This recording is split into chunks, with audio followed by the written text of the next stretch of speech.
My name is not Zen, but that is what you can call me. Everything I am about to tell you is completely true. I believe I was born in the early 90s. Believe is the right word in this scenario because my otherwise superb memory, in fact it was once flawless, only begins in 1997. Judging by the status of my body's growth and the growth of the children around me in those fledgling memories, I am quite confident that we are all between the ages of 5 and 7. How they managed to erase our earlier memories, I do not know. Although I suspect they used the same method they used to control every other aspect of our lives, drugs. They gave us pills to put us asleep and gassed us awake. Our food was coated with chemicals that would regulate our appetite to keep our weight ideal. None of these treatments had negative side effects. They performed their duty with surgical precision. None of the treatments, that is, with one exception. Most of our medication was geared toward keeping us in perfect physical condition to survive the main treatment we had all been brought there to receive. The other drug was designed to maximize the mind's potential. It achieved that goal in that we were all geniuses with IQ levels well above any publicly released. Yet, I have mentioned before, there were side effects. During the first 16 years of my conscious life, I was telepathically connected to 23 other children, 12 females and 11 males. We shared every thought, every impulse. Often I saw through another's eyes, heard through another's ears, sometimes they through mine. This total lack of privacy would certainly upset any average person, but to us, who knew nothing else, the telepathic link was not an issue. It was a side effect of the treatment that made our lives hell. The treatment fused all of our minds into one chaotic super being, but we did not really control it. Instead, the group mind had its own desires, and used our bodies to manifest those desires in the real world. It would assign us duties, often to be done collectively, but sometimes we worked on them as individuals, although access to the group mind was always there. The group mind's task was typically unconscious in nature, such as using our collective intelligence to calculate algorithms that would predict the economic future of China or design a superior jet fighter. Yet, at least once a day, without fail, the group mind would make us do things. I hesitate to describe them to you, but the truth must be known.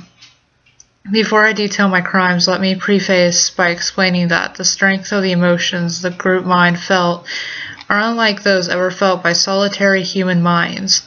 The desire to instantly gratify the group mind is overwhelming. While the qualia is impossible to describe with words, at best it can be compared to an intense heroin withdrawal. It is not possible to distract oneself with happier thoughts, and one is unable to refrain from pacing or self-harm until one knows they will soon follow the group mind's desires. There are times when what the group mind wanted disgusted and even horrified me, yet I could not avoid following its will. I have hunted, tortured, killed, and even eaten hundreds of animals in countless manners according to the group mind's commands. I have defecated and urinated on myself and others. I have mutilated myself and others. In 2000, the group mind presented us each with something we had never seen before. A small child, probably around the age of 4. Our instructions were to rip off the child's extremities, starting with the ears. I hesitated, but the rush of queasiness that foretells the group mind's displeasure led me to quickly reach down to grab his left ear. As I did, though, a revolutionary idea struck me. Why did this child not run or fight? Why did he simply cower like a frightened animal? Unless, like an animal, he was not group-minded. He did not have 23 others connected to him, offering him advice from their places of relative safety. Quickly, the group mind told us to murder our child.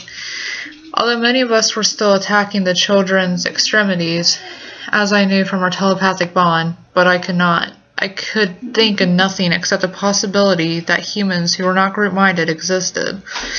The backlash for thinking such a thought was immediate and painful. Yet, even through the full-body spasms that had me twitching on the floor, I could not stop thinking about it. Some people had no group mind. No group mind.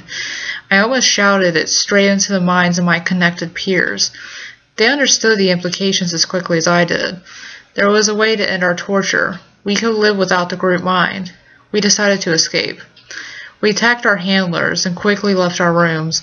As we exited the area, the only place any of us had ever known, we realized that we were being hunted by other groups of children, 23 sets of 24 to be exact. Though we had some distance on them, most of us were not fast enough to avoid them. I felt their pain as all 23 of my peers were caught and summarily executed. As I reached the door to the exit of the structure, which I realized was underground, I saw two signs with arrows, one pointing left, the other pointing right. The former read Structure 21, and the latter read Structure 23. In the shock of being disconnected from the group mind for the first time in my conscious life, and the rush of fleeing from my life, I did not comprehend what those signs meant. I do now. There are 24 structures, each with 24 sets of 24 children, with each group of 24 group-minded. I have no reason to believe that the complex I escaped from is the only such complex of structures. In fact, my analysis of the population trends leads me to the conclusion that the program is expanding to people of all ages. The project cannot be stopped. I did horrible things for the group mind, and so will you. The group mind has plans to dominate us all, and in time it will. The group mind always gets what it wants. Always.